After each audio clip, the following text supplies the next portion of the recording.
Hello મિત્રો, કેમ છો? બધા મજામાં જ છો ને? આપણે આજે વાત કરીશું ઇથેરિયમની, કારણ કે ઘણા લોકો ઇથેરિયમમાં ભાઈ એસઆઈપી કરવાનું કહેતા હોય છે કે મારે એસઆઈપી કરવી છે, એસઆઈપી કરવી છે. પણ એ ઘણા લોકોને ખબર નથી હોતી કે કેટલાથી એસઆઈપી કરવી ને કેટલી ના કરવી એસઆઈપી.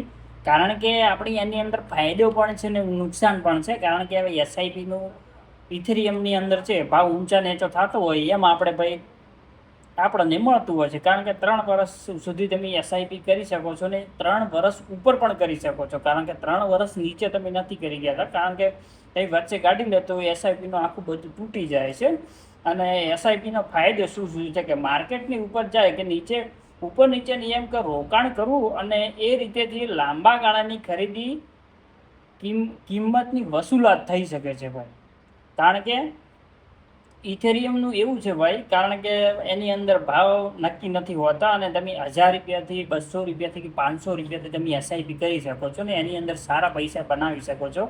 કારણ કે હવે આપણે જો એની અંદર ટકીને રહીશું ને તો જ ભાઈ આપણને કોઈ ફાયદો થશે ને, કે કશું ફાયદો થવાનો નથી ભાઈ, એ સમજી લેજો. કારણ કે ઘણા લોકો ભાઈ એસઆઈપી કરતા હોય છે આપણે, અને ખરેખર મિત્રો એમાં તો એવું છે કે ઘણા લોકો ખબર હોય છે કે રોકાણ કરતા હોય છે અને અત્યારે વીમા પોલિસીની અંદર ઘણા લોકો રોકાણ કરતા હોય છે, પણ એમાં કોઈ ભાઈ મળતું જ નથી ભાઈ. કારણ કે તમને ખબર હશે કે અત્યારે બધું નુકસાન જ થાય છે.